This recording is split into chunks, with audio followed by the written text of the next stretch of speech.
All major air travel canceled for the first time since 9/11 in America. What do you do when public structures and governments begin to fail you? Well, stick around.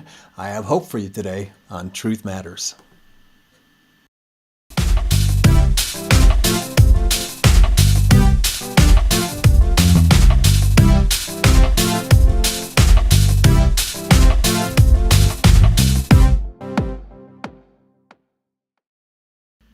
Well, good morning. I'm Wayne Hanson for Truth Matters. I'm looking at a big story today, probably the biggest story of the day.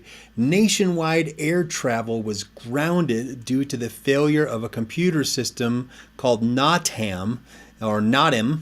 And I want you to see this news story trying to explain why there was nationwide grounding of all air travel for a couple hours here in the United States. Reminds me a lot of 9/11. We'll talk more about it here on the other side of this clip.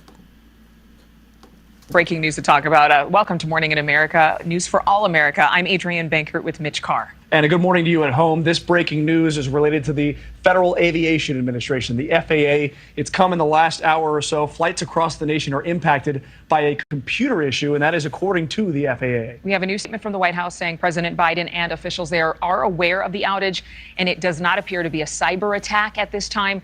The president says officials have a good sense of what caused the issue and will release more in a matter of hours. But Kelsey Kernstein live at O'Hare International with what we know from the ground. Kelsey. Good morning. Well, this is going to affect a lot of people's travel today. The FAA announcing it has grounded all domestic flights until 9 a.m. Eastern. That is 1 hour from now. But I can tell you this, just within the last couple of minutes, President Biden has been briefed on the issue. He says that as of right now, there is no evidence that this could be from a cyber attack.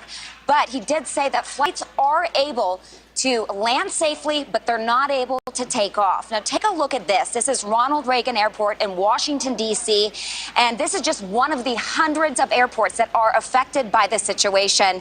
And the system that is causing a shutdown, that is called NOTAM, and it is crucial for flying. It alerts pilots and other airline personnel. It alerts them of hazards, real-time issues, flying restrictions. Now, the FAA did tweet out this morning. It tweeted out that the FAA is working to restore its notice to air mission system.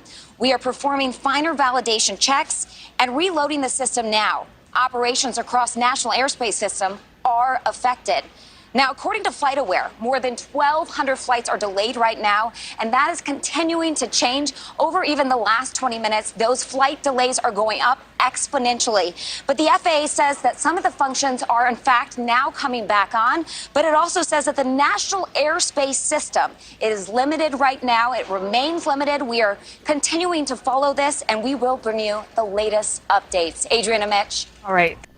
Yeah, interesting stuff. I remember where I was during 9/11 when we had a whole week long of grounding of air travel. It was so strange to go outdoors and listen, and there were no airplanes going back and forth. And some of you are probably old enough to remember that as well.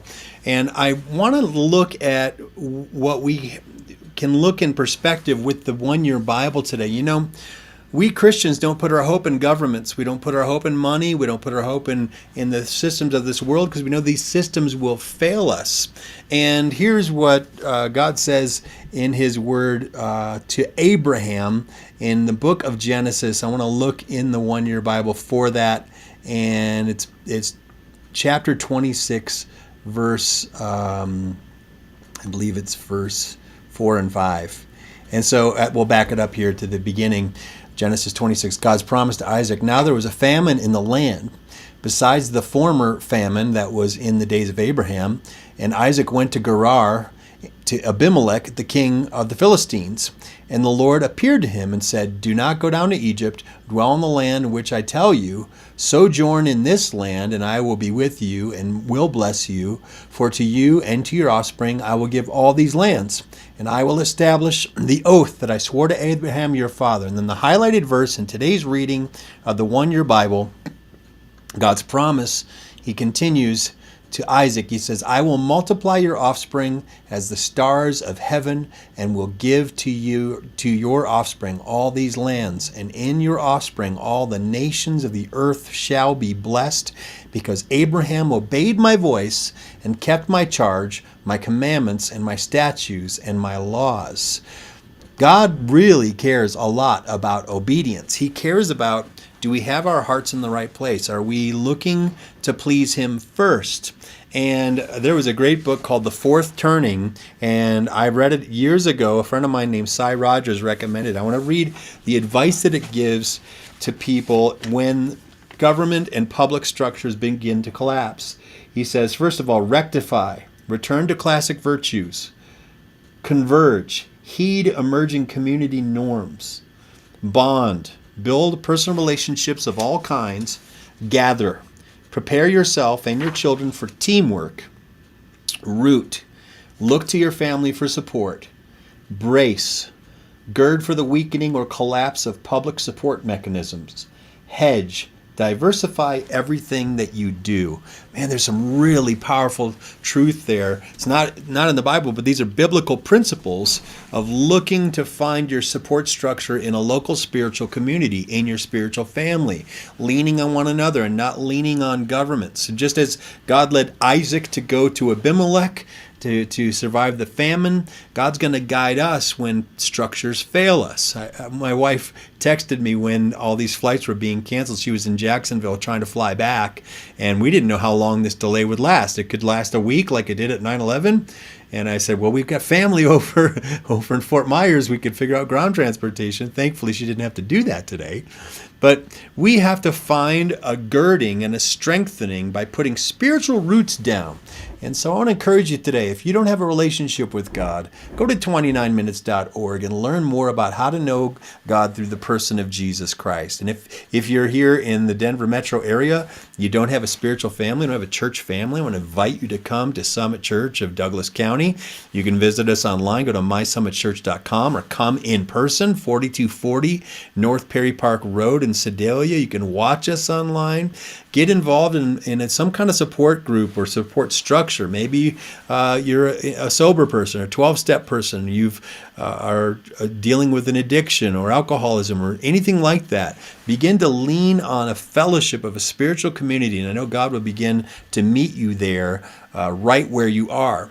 And then one final thing, we're doing a test of a new social media platform called Locals, and I'm doing sort of the preview of our discipleship circle at 1 o'clock Mountain Time today. I would love to have you join us for that.